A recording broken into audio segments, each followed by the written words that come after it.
Bonjour à tous, bienvenue à cet épisode hors série des Dérangeants. Je m'appelle Carlo Coccaro et aujourd'hui, on vous parle d'un sujet différent parce qu'on va aborder la notion de chaîne d'approvisionnement en temps de COVID, en temps de pandémie. On a tendance à vous parler de nos réussites, de nos échecs, de nos défis, mais on ne peut pas ne pas aborder de front cet aspect-là parce qu'une entreprise qui réussit, c'est une entreprise qui a tout un écosystème d'entreprises autour d'elle, donc c'est une chaîne d'approvisionnement en quelque sorte.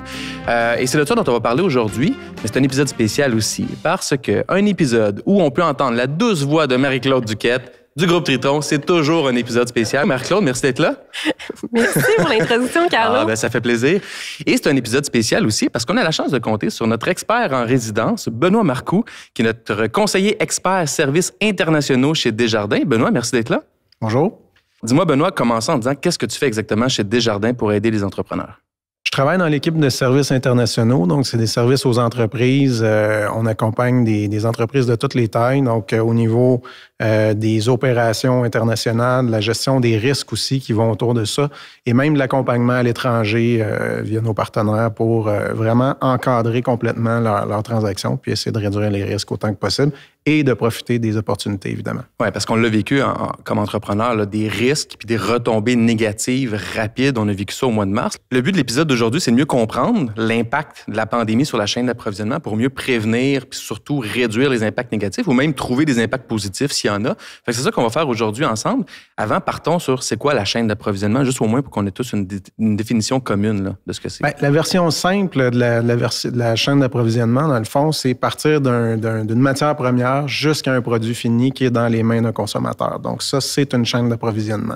Évidemment, les entreprises peuvent être à différents endroits dans cette chaîne-là. Ils peuvent être au niveau de la matière première, de la première transformation, deuxième, troisième, de vente au détail, etc. Donc, et évidemment, ça, c'est l'image simple, mais plus les produits sont complexes, plus ils ont de composantes, souvent, plus il y a de chaînes qui s'entrecroisent parce que on a le plastique qui va venir d'un produit pétrolier, on a des métaux, qu'on pense juste à un téléphone cellulaire, il y a plusieurs composantes là-dedans. De plusieurs pays aussi. De souvent. Plusieurs pays, et c'est là que ça amène l'angle international. C'est que souvent, plus les produits sont complexes, plus il y a d'étapes, plus il y a de fournisseurs, et très souvent, plus il y a d'international. Qu'est-ce que tu as vu comme impact de la COVID-19 puis de la pandémie sur les activités des entreprises et des entrepreneurs là, depuis les 6 derniers mois? Bien, ce qui a frappé, dans le fond, c'est vraiment les retards, en réalité. C'est vraiment ça qui a été l'impact. C'est que, étant donné que les gens ont toutes sortes de fournisseurs un peu partout, bien là, selon les régions géographiques qui ont été touchées, évidemment, ça a commencé avec la Chine, qui est quand même un fournisseur assez important, merci. Et après ça s'est déplacé vers l'Europe. Donc, toutes les intrants, les composantes qui venaient de ces pays-là, bien, ça a été paralysé pendant un certain temps. Donc, tout ce qui est matières premières, métaux, tissus, quoi d'autre? C'est quoi ces principaux intrants qui viennent, par exemple, de la Chine? Bien, tu as beaucoup de composantes électroniques, entre autres. Tous les produits, et aujourd'hui, Dieu sait qu'il y en a un peu partout de l'électronique. Donc, il y a beaucoup de choses qui sont fabriquées là-bas, en sous-traitance souvent, etc. Donc, ça a été beaucoup externalisé. Puis, dans le fond, c'est un peu dans les 25 dernières années, la mondialisation, tout ça, c'est un peu ça. On a rendu plus efficientes les chaînes d'approvisionnement, c'est-à-dire qu'on a coupé les délais, l'entreposage. Toutes les chaînes sont rodées presque au maximum, ça roule très, très vite. Et c'est de plus en plus concentré dans certains pays pour certaines matières ou certains produits. Le problème, c'est quand il arrive un événement comme cette année, en bon québécois, la chaîne a débarqué cette fois-ci. et là, quand elle débarque, bien, il y en a une. Après ça, ça a un impact sur une autre. Et finalement, tout le monde est. Dirais-tu que là, c'est revenu on track ou c'est encore. Est-ce que les entrepreneurs avec qui tu travailles, ils sont en train de revoir complètement leur façon de procéder?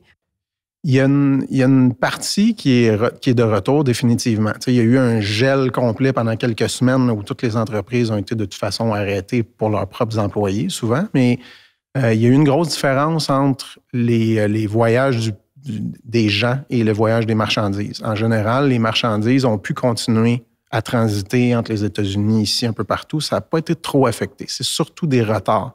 Tu sais, c'est qu'on va avoir des gens qui dans un projet X, avait besoin de telle composante, ben là, finalement, il y a eu un retard de quelques mois, des fois, dans un produit. Ça fait que là, ben, il faut se revirer de bord, peut-être trouver un substitut, etc. Donc, il y a beaucoup d'éléments comme ça.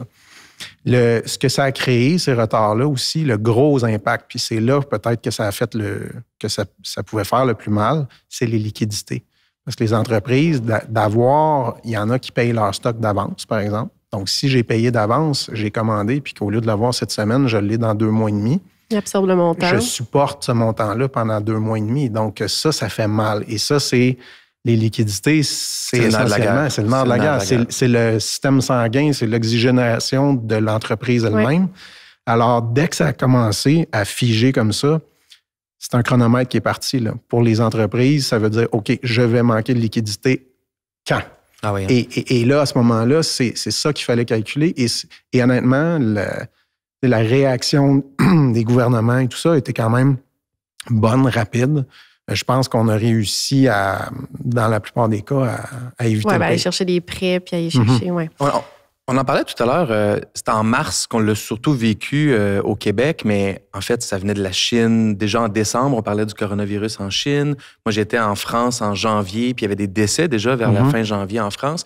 Quand est-ce au Québec que tu as observé que là, c'était une vague qui était vraiment en train de tomber sur la plage, là, qu'on le voyait, là, la vague d'impact direct, concret sur les entreprises québécoises? Est-ce que c'était déjà en février ou plus en avril? Bien, je pense que c'est vraiment, là, quand on en discutait un petit peu tout à l'heure, au mois de mars, là, quand les écoles ont fermé et que là, il y a vraiment eu les annonces là, où on commençait à fermer tranquillement. Bien qu'on voyait ça arriver, je pense que quelque part, on était tous un peu dans la même situation.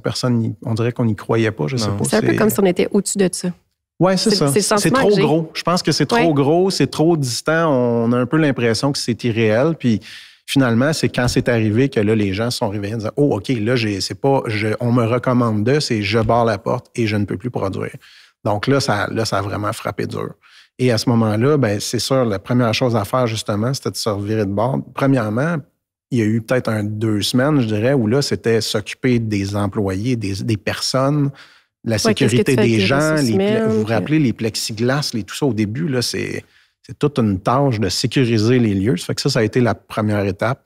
Puis après ça, ben là, se concentrer sur les affaires. Mais, tu vois, moi, j'étais en mode télétravail rapidement, puis on est capable de le faire très, très facilement dans mon entreprise. Ma grande préoccupation, c'est l'argent. Nous, c'est nos clients, en fait. On était affectés par les clients au niveau de la pandémie. Et là, c'est de voir, est-ce qu'on a assez d'argent dans le compte de banque? Est-ce qu'on a assez pour payer le monde? Est-ce qu'on a assez pour survivre pendant combien de mois? Est-ce que c'est 3 mois, 6 mois, 9 mois avec des ventes extrêmement décevantes? Quand on est un importateur qui importe des ressources ou de la machinerie à l'étranger, puis que la machine ne rentre pas, puis qu'on a déjà déversé le 250 000 $ pour l'acheter, l'impact, ça peut être la vie ou la mort pour une entreprise, là, une situation comme ça. Fait que qu'est-ce que vous faites? Qu'est-ce que vous faites, vous, pour aider les entrepreneurs à faire ça? Oui. À faire face à ça? Y a-t-il des programmes, justement, qui peuvent les aider pour comme pallier sur les montants qui sont en suspens? Oui, bien, évidemment, il y a beaucoup de choses qui peuvent être faites idéalement avant. Et ça, c'est certain qu'il y a des moyens d'éviter ces situations-là. Par contre, une fois que c'est en place, je pense qu'on a fait le plus rapidement. Puis là-dessus, Desjardins a eu vraiment un leadership. Ça a été d'offrir des congés de paiement, de remboursement, tout ça sur les emprunts. Ça, autant particulier qu'entreprise, je pense que ça a donné un peu d'air. L'autre élément qui a été qu'on a déployé rapidement, c'est tous les programmes gouvernementaux. Là, ça a été un gros travail de ce côté-là, des différentes équipes. Oui. Mais tu me racontais aussi qu'individuellement, tu avais appelé des entrepreneurs pour leur dire, regarde, il y a une action que tu peux faire maintenant parce que, par exemple, le taux de change Canada-US va varier dans la mauvaise direction, fais quelque chose maintenant. Il y a même des actions très, très court terme qui ont pu être prises, là. Oui, tout à fait. On était en déplacement justement dans la semaine précédente, là, la semaine du 9 mars, puis on visitait une entreprise qui est dans le domaine minier, puis il y avait justement une machine qu'ils avaient achetée, puis ça fait quelques mois, là, finalement. Ça vaut autour de 800 000 $ canadiens. Un petit 800 000. Non, 800 000 $ US, en fait. Ah, US, OK. C'est mieux. Ça donne autour de 1 40 000 canadiens, quelque chose comme ça. Mais juste entre le moment où cette entreprise-là avait fait son achat, donc elle avait planifié autour d'un taux de 1,30, donc $1 US valait 1,30. Quand on l'a vu, on était rendu à 1,35. Ça commençait là, à mordre la COVID. Donc là, on a dit, dépêchez-vous parce que si vous attendez, on est dans une situation vraiment anormale. Ça peut aller vite sur les marchés et c'est arrivé. Donc, heureusement, ils ont bougé. Ça leur a coûté finalement un 40 000 de plus environ. Mais s'ils avaient attendu une autre semaine, ça aurait coûté 120 000 de plus. Wow. Donc, c'est des gestes, là, il faut être prêt à bouger rapidement dans ces situations-là. Il y a des décisions à prendre. Il faut les prendre rapidement. C'est sûr que c'est difficile d'accepter de payer 40 000 de plus, mais quand on est dans une situation anormale, des fois, il faut prendre sa perte puis passer à autre chose. C'est difficile pour les entrepreneurs de perdre moins. Tu sais, on est habitué de vouloir gagner plus, de vouloir gagner plus de clients, plus d'argent. Mais dans des situations comme ça, c'est souvent des spirales qui prennent quelques semaines à spiraler vers le bas avant de revenir vers le haut. Fait que des interventions rapides, ça peut faire toute la différence. Là. Parce qu'à 800 000 $ US, c'est de l'argent à tabarouette. Là. Mais c'était pas prévu dans ton budget. Là. Mais non. Non, c'est ça, exactement. Puis des fois, ça fait la différence entre peut-être que j'aurais même pas fait cette transaction-là si j'avais su que j'aurais un taux de change comme ça, par exemple. Puis quand on se parlait pour bâtir l'épisode, tu nous mentionnais que même alors qu'on est dans un monde hyper informatisé, il y a beaucoup de trucs qui se passent encore avec du papier à l'international. Quand vient le temps de payer un fournisseur en Inde ou au Vietnam ou ailleurs, il y a encore du papier qui passe. Mais là, encore là, en situation de pandémie, le transport, il se rend pas bien. La poste fonctionne pas un peu partout pendant quelques semaines ou a des retards considérables. Qu'est-ce qui s'est passé vraiment? Puis comment on peut pallier ça si jamais ça revenait ou si jamais il y avait encore d'autres délais déraisonnables dans le futur? Bien, l'idée, c'est sûr que oui, il y a encore du papier, il y a encore toutes sortes de choses comme ça. L'important, c'est d'avoir la façon dont ça fonctionne quand on fait de l'import-export comme ça, c'est que tu as des liens, veux pas, les paiements à l'international se passent entre les institutions financières finalement. Donc, c'est d'avoir des bonnes relations avec nos institutions partenaires un peu partout dans le monde pour s'assurer que, là, si jamais il manque tel élément d'information, est-ce qu'on peut, bien qu'on ne serait pas supposé l'envoyer par courriel, par exemple, est-ce qu'on peut faire une exception, l'envoyer de telle manière? Donc, il y a des moyens de trouver des solutions pour permettre à ces transactions-là de se faire.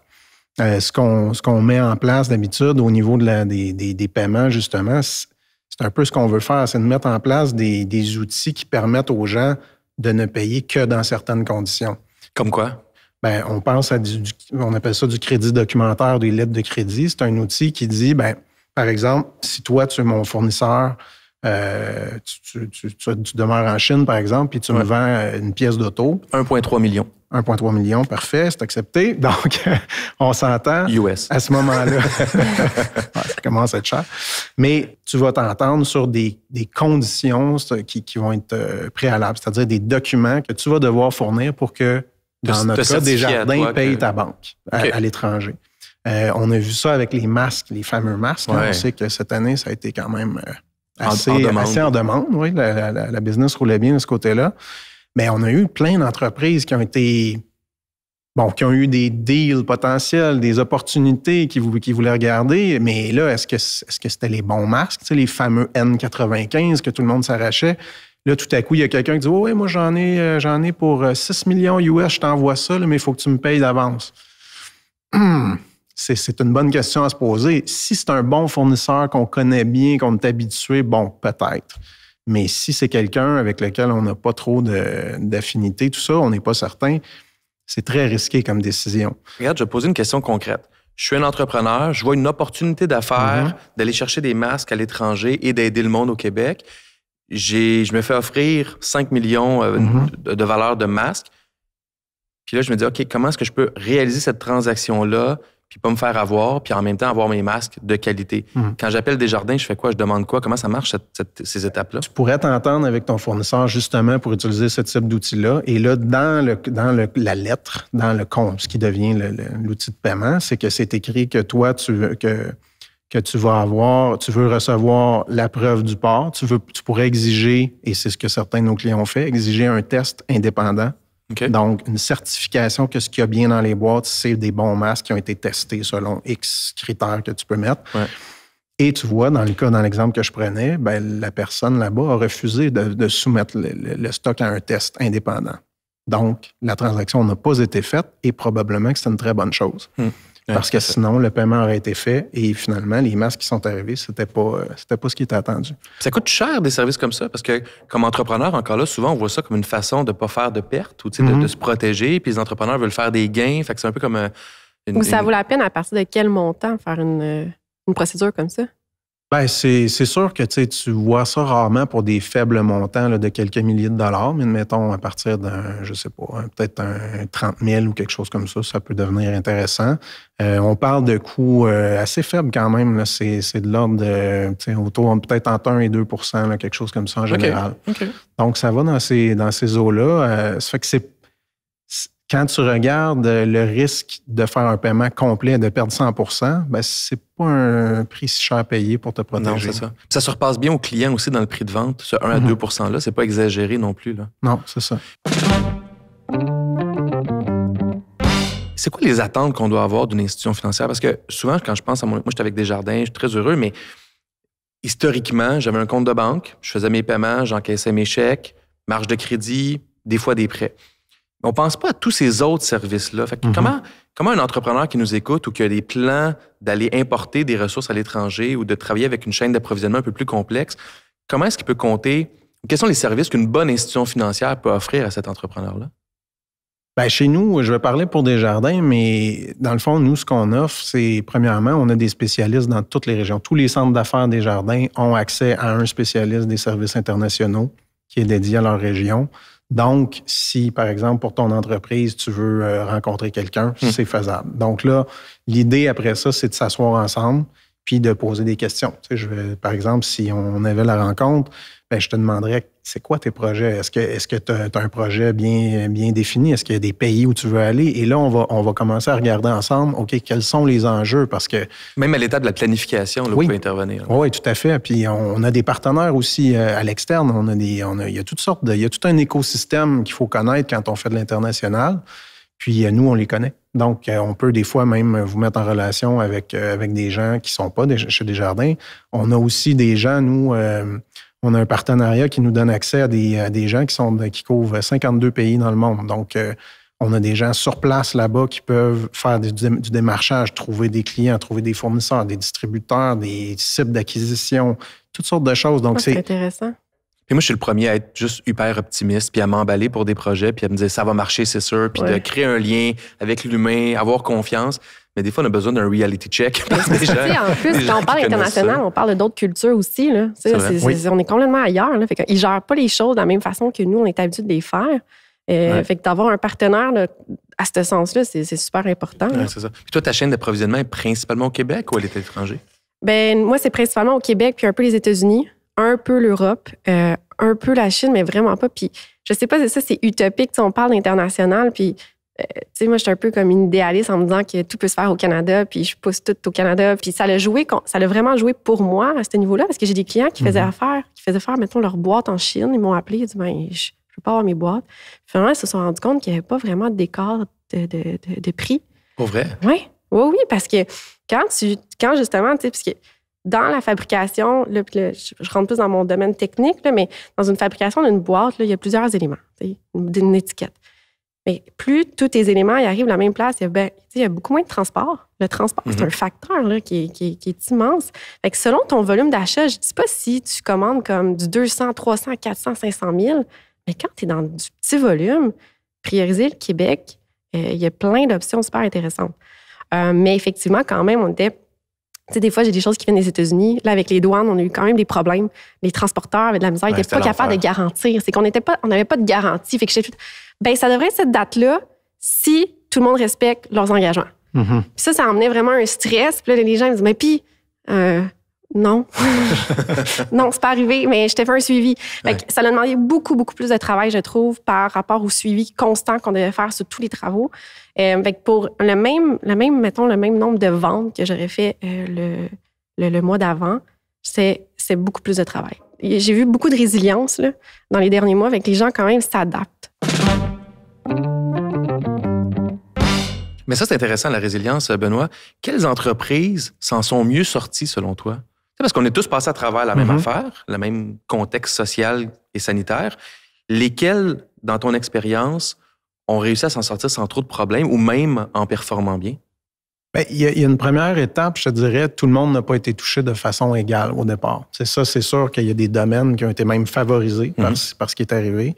Mais dans celles qui ont été touchées là, plus fortement, Je pense que c'est vraiment la capacité d'adaptation qui est la clé. Parce que, évidemment, comme on disait, le chronomètre est parti. Il faut générer des revenus, il faut s'adapter. Donc, trouver des façons d'accélérer le paiement de la collection de ses factures. Ça, c'est une chose. Il y a un volet financier, ça, tout le monde, et ça a été le nerf de la guerre, ça. L'obsession du jour 1 au jour 100. Moi, ça a été ça. Puis, je disais à Carlo, ces journées-là, je me rappelle dans la pandémie, je faisais juste des journées de fou. Je me disais, faut que je niaise, faut que je déconne. Puis, j'avais reçu plein de chèques. Je m'étais vraiment mis sur le téléphone. Je suis comme, tu vas-tu me payer?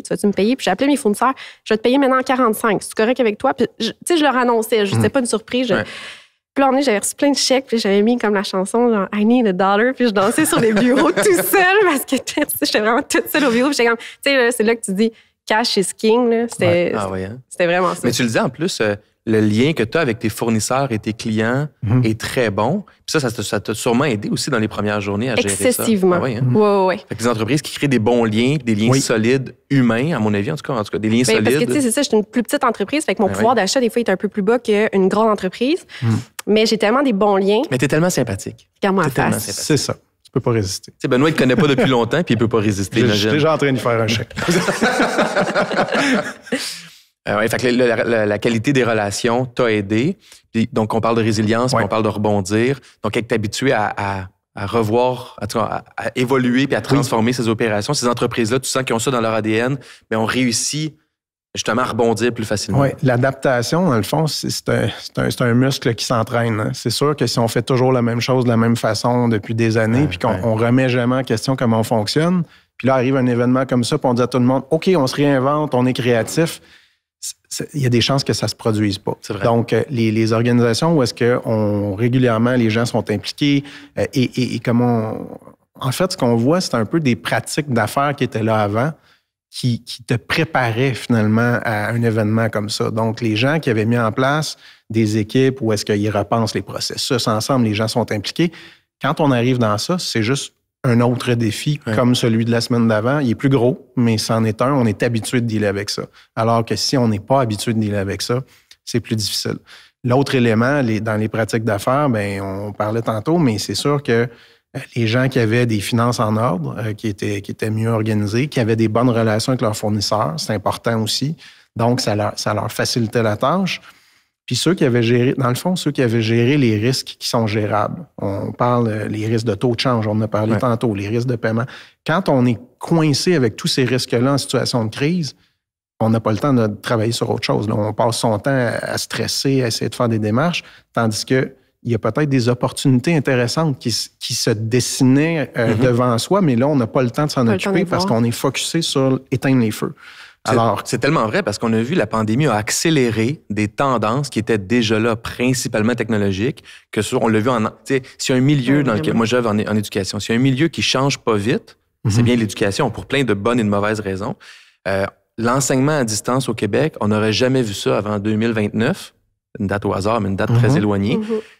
En 6 semaines, il y a eu une forme d'enseignement à distance qui s'est faite dans les écoles publiques, en une journée dans les écoles privées. Puis en septembre, les classes ferment, les profs sont en enseignement à distance en 24 heures. C'est une révolution en éducation. Tout à fait. Et ça, on l'a vu dans un paquet de domaines. Les boutiques en ligne ont explosé. Ça fonctionnait déjà bien. Là. Personne qui est surpris de ça. Mais le constat que moi, j'ai fait pour mon entreprise, c'est de me dire, même si je n'ai pas été affecté par la chaîne d'approvisionnement, au niveau business, il y a eu un impact direct. Je me suis dit, on n'était pas assez informatisé. On aurait pu faire plus. Et si on aurait fait plus, on aurait fait mieux après.